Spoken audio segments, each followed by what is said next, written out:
قوم سمود تاریخ کی ایسی قوم تھی جس کو خدا نے اونٹنی جیسی نعمت سے نوازا تھا۔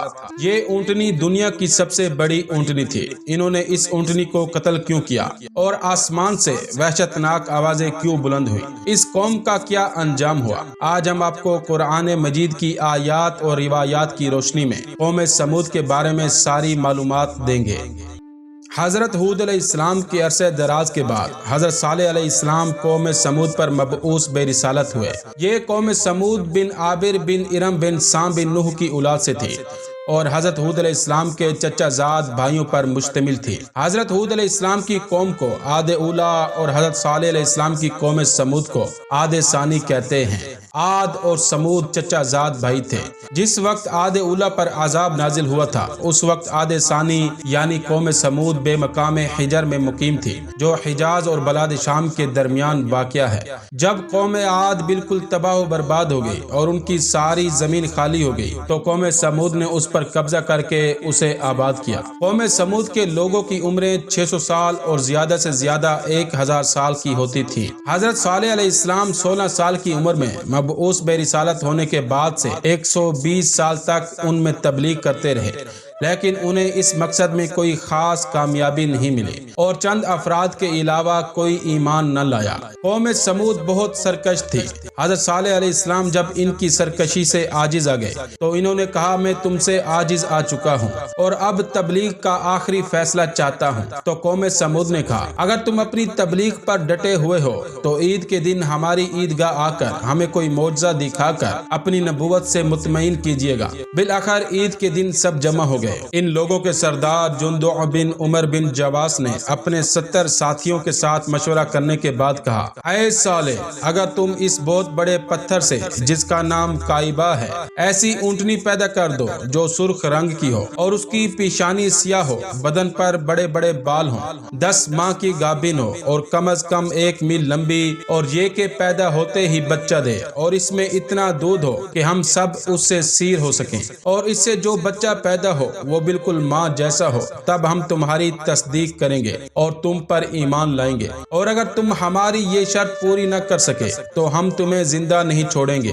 یہ سن کر حضرت صالح علیہ السلام نے فرمایا کہ اچھی طرح وعدہ کرو کہ اگر تمہارے کہنے کے مطابق اونٹنی پیدا ہو گئی تو تم ضرور ایمان لاؤ گے، اگرچہ تم نے جو بات کہی ہے ہمارے لیے بہت دشوار ہے لیکن ہمارے خدا کے نزدیک کچھ بھی نہیں ہے۔ ان لوگوں نے کہا کہ ہم جو وعدہ کر رہے ہیں وہ اٹل ہے۔ اس کے بعد حضرت صالح علیہ السلام نے خدا سے اونٹنی پیدا ہونے کی درخواست کی کہ اس پہاڑ کے بطن سے اونٹنی پیدا فرما دے۔ ابھی حضرت صالح علیہ السلام کی دعا کے الفاظ ختم نہ ہوئے تھے کہ ایک مرتبہ پہاڑ میں تھر تھری پیدا ہوئی اور ایک بہت ہی شدت کے ساتھ آواز برآمد ہوئی۔ اس کے بعد پتھر شگافتہ ہوا اور اونٹنی پہاڑ کے بطن سے باہر نکل آئی اور فوراً گھاس چرنے لگی، اور لوگ جو اپنی آنکھوں سے اس عجیب و غریب واقعے کو دیکھ رہے تھے سخت حیران ہوئے۔ اس کے بعد انہوں نے کہا اے صالح اس اونٹنی کے بطن میں جو بچہ ہے اسے ابھی پیدا ہونا چاہیے۔ حضرت صالح علیہ السلام نے فرمایا وہ بھی ابھی پیدا ہو جائے گا۔ چنانچہ اسی وقت بچہ پیدا ہو گیا اور پیدا ہوتے ہی اپنی ماں کے گرد گھومنے لگا۔ یہ دیکھ کر ان کا سردار جندع بن عمر مومن ہو گیا اور اس کے ساتھ 70 میں سے 5 اور ایمان لائے۔ سولوی کے بیان کے مطابق اس معجزے کو دیکھنے کے بعد تقریباً تمام قوم سمود کے نمائندے ایمان لانے پر آمادہ ہو گئے تھے، لیکن زواب بن عمرو بن لبید، ارباب بن سعمر اور جناب نے مزاحمت کی اور کہا اے قوم سمود اس میں کوئی حقیقت نہیں ہے، جو کچھ تم نے دیکھا ہے یہ ایک جادو ہے جو صالح نے کیا ہے۔ ان لوگوں کے اس قسم کے بیانات سے قوم صالح ایمان لانے سے معذور ہو گئی۔ حضرت صالح علیہ السلام کی اونٹنی کی لمبائی 1 میل اور چوڑائی 120 گز تھی۔ اس سے قوم سمود کے تمام جانور ڈرتے تھے۔ وہ جب کنویں پر پانی پینے کے لیے آتی تو سارا پانی پی جاتی تھی، اس لیے لوگوں کو زحمت ہوتی، لہٰذا فیصلہ یہ ہوا کہ ایک دن کنویں سے یہ اونٹنی پانی پیے گی اور ایک دن وہ لوگ انسان اور باقی حیوان پیئیں گے جو اس سرزمین پر آباد ہیں۔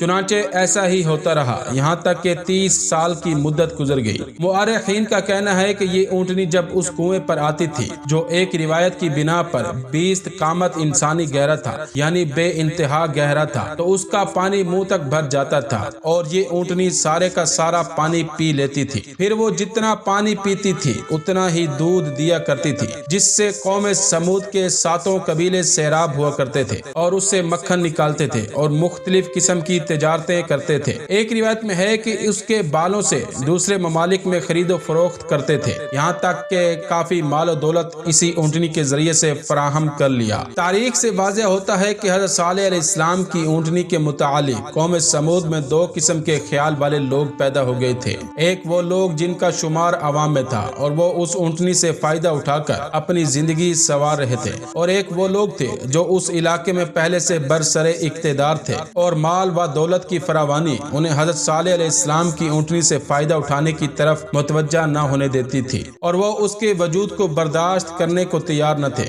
انہیں یہ خیال تھا کہ حضرت صالح علیہ السلام کی اونٹنی سے جو فائدے عوام حاصل کر رہے ہیں، انہی فوائد کی وجہ سے وہ ہمارے اقتدار کو اس طرح تسلیم نہیں کرتے جس طرح کرنا چاہیے۔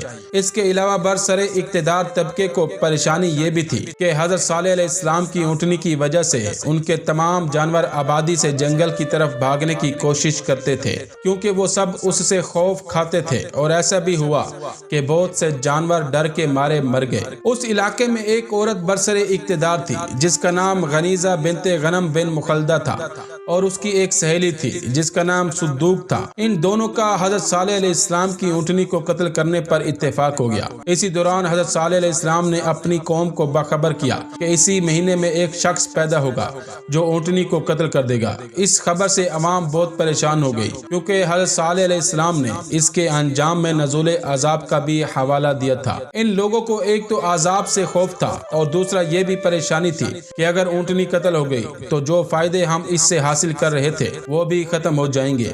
چنانچہ اسی مہینے میں ایک بچہ پیدا ہوا جس کا نام قدار تھا۔ یہ زنا زادہ تھا۔ جب اس کی عمر 20 سال کی ہوئی تو اس نے تیر اندازی میں بہت مہارت حاصل کر لی۔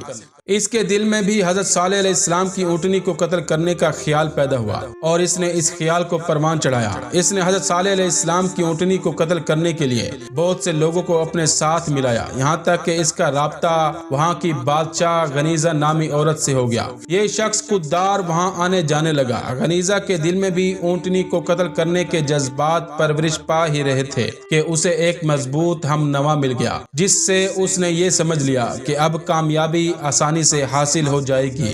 قدار کا ایک دوست تھا جس کا نام مصدع تھا۔ یہ دونوں ایک ایک عورت پر عاشق تھے۔ قدار کی معشوقہ کا نام قطام اور مصدع کی معشوقہ کا نام اقبال تھا۔ یہ چاروں ہر شب ایک مقام پر جمع ہو کر شراب پیتے تھے اور عیش و عشرت کیا کرتے تھے۔ غنیزہ نے دونوں عورتوں قطام اور اقبال کو بلا کر ان سے کہا کہ تم دونوں ہمارا ایک ضروری کام کر دو۔ انہوں نے پوچھا کون سا کام؟ غنیزہ نے کہا صالح کی اونٹنی کو قتل کرنا ہے۔ اس کی ترکیب یہ ہے کہ آج رات جب قدار اور مصدع تمہارے پاس آئیں تو ان سے کہو ہم تمہیں اس وقت تک ہاتھ نہ لگانے دیں گے جب تک تم صالح کی اونٹنی کو قتل نہ کر دو۔ انہوں نے کہا بہتر ہے۔ چنانچہ جب رات ہوئی اور ان دونوں عورتوں کے پاس قدار اور مصدع آئے تو ان میں سے ایک نے کہا ہمیں پانی کی سخت تکلیف ہے، اگر کوئی مہمان آ جائے تو ہم اسے پانی بھی نہیں دے سکتے، کیونکہ آج صالح کی اونٹنی کے پانی پینے کا دن تھا، ہمیں ایک قطرہ بھی نصیب نہیں ہو سکا۔ دوسری نے کہا کہ کاش کوئی مرد ہوتا جو اسے قتل کر کے ساری قوم کا دل ٹھنڈا کر دیتا۔ یہ سن کر یہ دونوں بولے یہ کون سی بڑی بات ہے، ہم اسے قتل کر دیتے ہیں۔ چنانچہ یہ دونوں باہر گئے اور انہوں نے اپنے ساتھ کچھ اور دوستوں کو ساتھ لیا۔ یہ ٹوٹل 7 آدمی حضرت صالح علیہ السلام کی اونٹنی کو قتل کرنے کے لیے تیار ہو گئے۔ یہ 7 آدمی اس راہ میں چھپ گئے جس طرف سے وہ اونٹنی پانی پینے کے لیے جایا کرتی تھی۔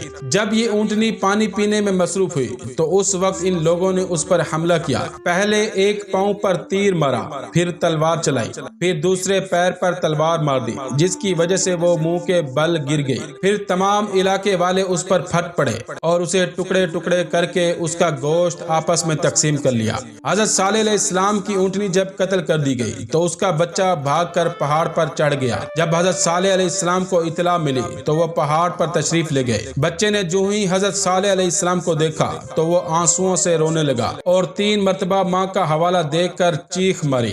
حضرت صالح علیہ السلام نے فرمایا، اے لوگو، اونٹنی کا بچہ 3 مرتبہ چیخا ہے، اب 3 ہی دن کی تمہیں مہلت ہے، 3 دن کے بعد تم پر عذاب کا نزول شروع ہو جائے گا۔ قرآن مجید کی سورہ ہود آیت نمبر 65 میں ارشاد ہوتا ہے، پورے 3 دن تک اپنے گھروں میں جس نعمت سے چاہو استفادہ کرو اور جان لو کہ ان 3 دن کے بعد عذاب الہی آ کے رہے گا۔ اونٹنی کے بچے کے بارے میں کہا جاتا ہے کہ جس پہاڑ کے شگاف سے اس کی ماں پیدا ہوئی تھی یہ اسی میں جا کر غائب ہو گیا، لیکن بعض نے کہا کہ ان لوگوں نے ماں کو قتل کرنے کے بعد اس کے بچے کو بھی قتل کر ڈالا۔ اور حضرت صالح علیہ السلام نے فرمایا، اے لوگو، تم لوگوں نے خدا کی مخالفت میں حد کر دی ہے، لہٰذا اب عذاب کے لیے تیار ہو جاؤ۔ حضرت صالح علیہ السلام نے جب لوگوں کو عذاب سے ڈرایا تو کوئی یقین نہیں کر رہا تھا۔ حضرت صالح علیہ السلام نے فرمایا کہ میں سچ کہتا ہوں۔ تو لوگوں نے کہا، پھر اس عذاب کی علامت بتاؤ۔ حضرت صالح علیہ السلام نے فرمایا کہ اس کی علامت یہ ہے کہ ایک دن تمہارے چہرے زرد ہوں گے، پھر دوسرے دن سرخ ہو جائیں گے،